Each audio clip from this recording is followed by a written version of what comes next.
சகோதரி சொன்னாங்க நம்ம ஒற்றுமை தான் சொன்னாங்க. ஒற்றுமைங்கிற வார்த்தையை நம்ம பயன்படுத்த வேண்டாம். நம்ம தான் ஒற்றுமை தான் இருக்கும். அந்த வார்த்தையை பயன்படுத்தினால நம்ம ஒருத்தருக்கு பிறந்து போகிற மாதிரி ஒரு மனசில் ஒரு வழி இருக்குது. சரியா? நம்ம எப்படின்னா நம்ம கிராமத்துலேருந்து வந்துருக்கோம். சரியா? நம்ம பண்பாடு எல்லாமே கிராமத்து பண்பாடு இருக்குது. சரியா? ஒருத்தவங்க அட்வொகேட் சொன்ன மாதிரி ஒருத்தவங்க அடுத்த கட்டத்துக்கு போகும்போது எந்த புரட்சி வரும்போதுமே என்ன நடக்குதுன்னா போட்டி போகிறாங்க ஜாஸ்தியாகும். மனுஷனுக்கு இயல்பாக நடக்கும். எந்த ரசிக புரட்சி எடுத்துக்காங்க, பிரெஞ்சு புரட்சி எடுத்துக்காங்க, அப்போ என்ன பண்ணுறது போட்டி பொறாமல் தான் வருது. இப்போ நம்ம ஒரு கிராமத்துக்கு ஒரு கிராமத்துக்குள்ள போகும்போது என்ன நடக்குதுன்னா இவன் என்ன செஞ்சிருவான், அங்கே புதுசாக வராங்க அப்படின்னு பட் நம்மளோட சிந்தனை அங்கே நம்ம விளைச்சம்னு வச்சுக்காங்களேன், அவன் கண்டிப்பாக நம்ம ஊருக்கு போக மாட்டான். நம்ம சிந்தனை ஒரே ஒரு சிந்தனை, அறிவாயத்தால் தான் இந்த உலகத்தை நம்ம வெளில முடியும். இந்த புரட்சி உலகம் பூரா பரவி கிடக்குது. அதான் உண்மை. ஏன் இந்தியாவை எடுத்துக்கிட்டா கூட நம்மளுக்கு சுபாஷெல்லாம் குறைச்சி பார்த்தா ஒன்றும் நடக்கலை. அந்த அறிவு அப்படிங்கிற ஒரு ஆயத்தை தான் காந்தியடிகள் ஜெயிச்சாரு. தான் இந்திய வரலாறு. சரியா? நம்ம மாற்று மடைகள் நம்ம 35 வருஷமா அந்த இனம் ஏதோ ஒரு திசையை நோக்கி போய் அழிஞ்சிருச்சு. அது நம்ம கண்ணு தாங்க பார்த்துருவோம். நான் உட்பட நான் கல்லூரி பருவத்தில் எனக்கு என்ன வழக்கு இருக்குன்னு சொல்லி நான் அதை வெளியில் சொல்ல முடியாது. சரியா? நான் உட்பட பாதிக்கப்பட்டேன். ஸோ அப்புறம் அதை வெளியில் வர்றதுக்கு என்ன வழின்னு சொல்லி தான் நம்ம மாற்று மடையாக தான் திறந்துருக்கோம். நீங்கள் கிராமத்துக்கு போய் சொல்லுங்கள், நாங்கள் மாற்று மடையாக திறந்துருக்கோம். பழசே மாதிரி நினைச்சிக்கிட்டு இருக்காங்க. அவங்க இருக்கட்டும், அந்த கூட்டங்கள் தம்பி சொன்ன மாதிரி நாங்கள் போனோம் இங்கே போனோம் எல்லாம் சொல்லி பார்த்தாங்க. ஒன்றும் நடக்கலை. சரியா? நம்ம மாற்று மடையாக திறந்துருக்கோம். சரியா? கல்வி தான் காப்பாற்ற முடியுங்கிற நம்பிக்கையில தான் நான் ஐஏஎஸ் அதிகாரிகள் தான் பேசிக்கிட்டு இருக்கேன். அவங்களே இதை கேட்காங்க, அது நீங்கள் என்ன எப்படி நம்பிக்கை வச்சிருக்கேன்னு கேட்காங்க. உண்மைதான். ஒரு 4 ஐஏஎஸ் அதிகாரிகள் நினைச்சாங்கன்னா ஒரு கவர்மெண்ட்டே திரட்டி போகணும். ரைட்? இன்னைக்கு பார்த்தீங்கன்னா ஐஏஎஸ் ஐபிஎஸ் அதிகாரிகள் பூரா உங்கள் தேவேந்திர குல ஒரு தொகுப்புடி உறவு தான் இருக்காங்க. சரியா? அவங்கள நம்ம ஏற்கணும்.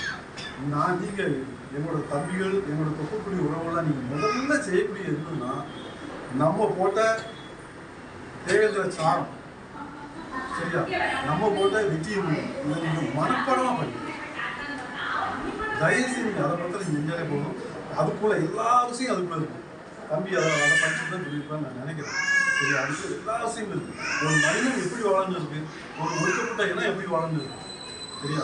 அந்த வெற்றியை நோக்கி தேவேந்திர சாரம் கேட்கல நீங்கள் போட்டுருக்கீங்க, அதை படிச்சிருக்கீங்க. அதெல்லாம் 51 முழக்கம் இந்தியாவே கிடையாது. நம்ம அதை ரெப்ரஸ் நம்ம அதை வெளிப்படுத்திக்கிட்டு இருக்கோம். அது நம்ம வளரலை. அது வளரும் போது அதோட தாக்கங்கள்லாம் கடுமையாக போயிருக்கு. சரியா? நம்ம போன ஒரு 2 நாளைக்கு முன்னாடி ஒரு முழக்கம் போட்டோம். என்ன பண்ணோம்னா ஒரு தம்பி எனக்கு நம்ம பெரிய கோயில் இருக்குல்ல, அந்த பெரிய கோயில் போட்டோ அனுப்பி அந்த போட்டோவுக்கு நான் கீழே போட்டேன். என்ன போட்டோம்னா அதெல்லாம் பார்த்துருக்கீங்க, ஒரு வரிசையில் ஐயர் கூட வரிசையாக இருக்கிறாங்க. சரியா? அதில் நம்ம அவா அவா அவா அல்லாதோ இந்த வரிசையில் அமர வேண்டும் என்றால் 3ஆம் உலகம் போக வேண்டும். இந்தியாவில் எவ்வளோ அப்படி செஞ்சுருப்பான்னு எனக்கு சொல்லுங்க. அது அவன் வேற எனக்கு சொல்லுங்க. அப்புறம் 3ஆம் உலகம், அதாவது நீங்கள் அங்கே ஓடுது இங்கே ஓடுது முட்டுது மண்டை உடையுது கால் உடையுது கை உடையுது, ஒன்றும் நடக்க மாட்டேங்குது. அந்த நிலைக்கு நான் வந்துட்டேன். நம்ம சிந்திக்காத ஒன்றுமே இல்லை. கடைசி நம்ம என்ன எங்கே போகிறோம், ஒன்றும் தெய்வத்தை நம்பிக்கை போகிறோம். தெய்வம்னு நம்ம கைவிடும். என்னோட கல்லறையிலே என்ன எழுது என்ன தெரிஞ்சுக்காங்க, செலவெல்லாம் தெரிஞ்சுக்காங்க. என்னன்னா நான் எழுதி வச்சுட்டேன். என்ன எழுதி வச்சுட்டோம்னா இந்த கேடுகட்ட இந்த சாதிகட்ட இந்தியாவில் நான் பெறக்கூடாது. அவ்வளோ வரி எனக்கு இருக்கு. சரியா? அந்த வரியை தாங்கிட்டு தான் நம்ம எல்லாரும் இருக்கணும். அந்த வரியை நான் உங்களுக்கு கொடுக்க விரும்பல. அந்த வரியிலிருந்து எப்படி வெளியில் வரணும்னு நான் உங்களுக்கு சொல்லிட்டு இருக்கேன். சரியா? அவாங்கிறத அந்த வரிசையில் நம்ம மாறணும்னா உலகம் 3ஆம் உலகம் போகிறோம். சரி, அப்புறம் ஜாதி ஊழியர்னா 3ஆம் உலகம். 3ஆம் உலகம் எப்போ வர? இதுதான் உச்சகட்ட சிந்தனை தான் ஒரு மனிதனுக்கு. அந்த சிந்தனை உங்கள் சாதனம் எனக்கு கிடைச்சிருக்கு, எனக்கு வந்துருக்கு. சரியா? அப்புறம் இதெல்லாம் நீங்கள் ஒருமைப்படுத்தி ஒழுங்குபடுத்தி நம்ம உறவாடி உயர் தான். நீங்கள் அர்த்தம் சொல்லிட்டு இருக்கோம். நம்ம முழக்கமே உறவாடி உயர் தான். சரியா? யாருனாலும் கை கொடுத்து ஹலோ அப்படி கை கொடுத்தா அவன் போயிடுவான். நம்ம முறைச்சிட்டு போயிடுவான். சரியா? அறிவும் மாற்றலும் 2 கண்கள்னு வச்சுருக்கோம். 51 முழக்கங்களை நீங்கள் வரிப்படி போயிடும். வரிப்படி வேக்கில் எழுதி மிக்க மகிழ்ச்சி சந்தோஷம். அதை மனசுக்குள்ள ஏற்றுங்க. அந்த விதைங்க கண்டிப்பாக தென்னில் தமிழர்களே உங்கள் கைக்கு வரும். நம்ம மாற்றி காட்டலாம். சரிதான்? இதை மட்டும் நீங்கள் நிர்வாகிகளுக்கு சொல்லிக் கொடுங்க.